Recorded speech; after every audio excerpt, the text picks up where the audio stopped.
लेकिन lieutenant governor Manoj Sinha जो पहले से ही नई दिल्ली में खीमाजन थे, गुज़श्ता हफ्ते भी बिजली की व्यवस्था को बेहतर करने के लिए, लेकिन अब की बार नई दिल्ली के अंदर बड़ा बयान जारी किया। लेफ्टिनेंट गवर्नर मनोज सिन्हा का बड़ा बयान आया कि जम्मू कश्मीर के साथ साथ दुनिया भर में जो कई एक मामलात पर उन्होंने जम्मू कश्मीर के आसपास में बात रखी।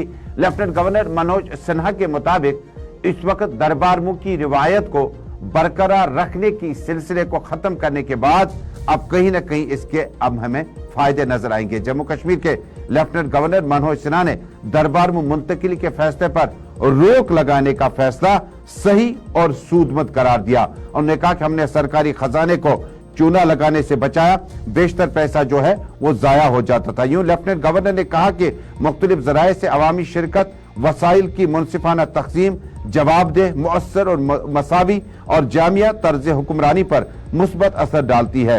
लेफ्टिनेंट गवर्नर मनोज सिन्हा नई दिल्ली में बड़ी अहम तकरीब के दौरान वहां पे मौजूद थे। उन्होंने कहा कि निचली सतह पर इंतजामी सेटअप में शफाफियत और जवाबदेही पैदा हो चुकी है। नाज़रीन, अब लेफ्टिनेंट गवर्नर मनोज सिन्हा के इस तकरीब के शॉट्स आप देख रहे हैं, लेकिन इसके मुद्दा, मकसद और जो मामला हैं वो कुछ इस तरह से। जम्मू कश्मीर में महाराजा हरी सिंह के टाइम से लेकर महबूबा मुफ्ती के आखिरी वजारत आला की कुर्सी तक जो है वो दरबार मुँह की मुंतकली 6 महीना जम्मू, 6 महीना कश्मीर जाता रहा। लेकिन दरबार मुँह की इस मुंतकली के बाद आप फाइलें जो है ई फाइलों के बजाय मैन्युअली इन फाइलों को लेकर जम्मू जाया जाता था।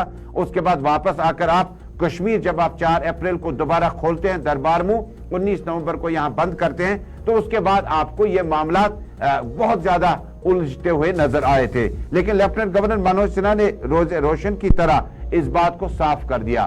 कहा कि जम्मू कश्मीर से इस तरह की इन फाइलों को भेजना, लेना, ले जाना, वापस लाना ये ज्यादा बेहतर अमल नहीं है। क्यों ना ई फाइलिंग के जरिए से जो साबिक चीफ सेक्रेटरी BVR सुब्रमण्यम ने शुरू किया और आखिरी चीफ सेक्रेटरी जम्मू कश्मीर के जो अभी भी रिटायर हुए डॉक्टर अरुण कुमार मेहता ने उस काम को मुकम्मल किया और अतल दिलू इस रिवायत को आगे बढ़ाएंगे। लेकिन जम्मू कश्मीर लेफ्टिनेंट गवर्नर ने कई एक मामला पर भी बातचीत की।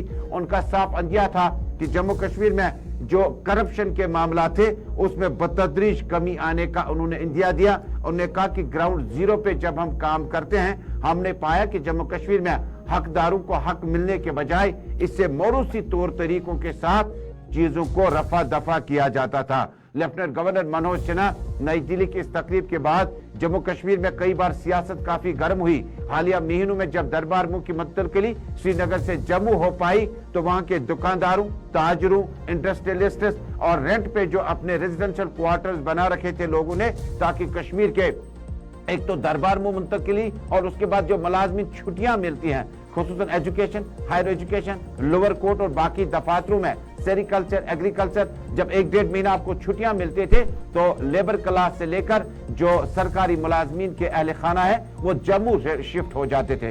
लेकिन जम्मू में रघुनाथ बाजार से लेकर आसपास के कई एक इलाकों तक दुकानदारों ने अपनी मंदी का इजहार किया। उन्होंने कहा कि इस रिवायत को रौनक बख्शने की जरूरत, इस रिवायत को खत्म कर दिया। लेकिन लेफ्टिनेंट गवर्नर मनोज सिन्हा ने इस अज़म का इजहार किया कि मैनुअल फाइलों के बजाय ई फाइल्स भेजी जाएंगी और लोगों को सिविल सेक्रेटरीट आने की जरूरत नहीं है। मेला से इसी सारे प्रोसेस पर वो रोशनी डाल रहे थे और कह रहे थे कि जो मुल्क के बाकी हिस्सों की तरह जैसे जम्मू कश्मीर के अंदर भी खिदमात को यकीनी बनाया जाए, इसके लिए पोर्टल भी है मॉनिटरिंग के लिए, 1000 से ज्यादा सर्विसेज ऑनलाइन है।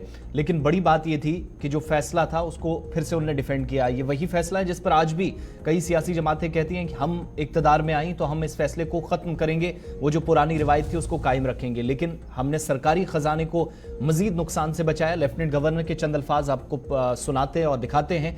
नई दिल्ली में होने वाली तकरीब जहां गुड गवर्नेंस पर ही दरअसल बात हो रही थी और इस मौजू पर बात करते हुए मजीद उन्होंने क्या कहा, सीधा दिल्ली से सुनते हैं।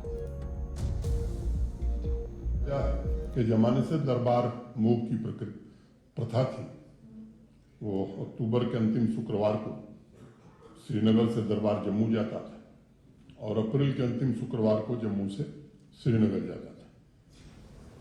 तारीख 27 अक्टूबर थी। 3-4 दिन पहले उस समय के चीफ सेक्रेटरी ने मुझे कहा कि साहब उस दिन आपको सेक्रेटेरिएट चलना होगा। तो मैं गया तो मैंने देखा कि 217 ट्रकों में फाइल लद करके श्रीनगर से जम्मू रवाना हो रही थी। हमने पूछा कि ये क्या है, तो उन्होंने कहा साहब दरबार मुँह हो रहा है। तो 15-17 दिन तो काम का माहौल नहीं रहता था। लगभग 1000 कमरे श्रीनगर में 6 महीने किराए पर लिए जाते थे और लगभग 800 कमरे रेंट पर दिए जाते थे होटल में जम्मू में। तो ये तय हुआ कि भैया अगली बार जब जम्मू से श्रीनगर आना है तो कोई ट्रक नहीं आनी चाहिए। और आज मुझे बताते हुए आपको प्रसन्नता है कि ऑनलाइन सर्विसेज देश में सबसे ज्यादा जम्मू कश्मीर ही दे रहा है और देश में हम नंबर 1 हैं। मध्य प्रदेश 1.5 महीने पहले तक नंबर 1 था, अब हम लोग मध्य प्रदेश को पीछे छोड़ चुके हैं। बताया गया 7 अगस्त 2020 पहला फोन मेरे पास किसी कांग्रेस के वरिष्ठ नेता, में नाम नहीं लूंगा, उनका आया और उन्होंने कहा कि मेरे एक परिचित हैं, उन्होंने 5 साल पहले कोई इंफ्रास्ट्रक्चर का काम किया था, उनका भुगतान नहीं हो रहा है। 2-3 दिन हुआ था मुझे भी, उस समय के चीफ सेक्रेटरी जो थे उनको मैंने कहा कि भाई ऐसे ऐसे इनका फोन आया था, देख लीजिए। 2-3 दिन बाद महाराष्ट्र से किसी पूर्व सीएम का फोन आया कि साहब एक मुंबई के इंफ्रास्ट्रक्चर के बड़े प्लेयर इन्होंने काम किया था 6 साल पहले, भुगतान नहीं हुआ। अब ये एक रेगुलर फीचर हो गया कि रोज 2-3 दिन में कोई न कोई फोन आता था। तो मैंने कोशिश की थोड़ी गहराई में जाने की, तो जानकारी ये किया तो पता लगा कि ऐसे अनेक काम हैं जिनका कोई एडमिनिस्ट्रेटिव अप्रूवल नहीं, फाइनेंशियल सैंक्शन नहीं, कोई टेंडर नहीं, काम हो गए, बेचारे दौड़ भी रहे हैं।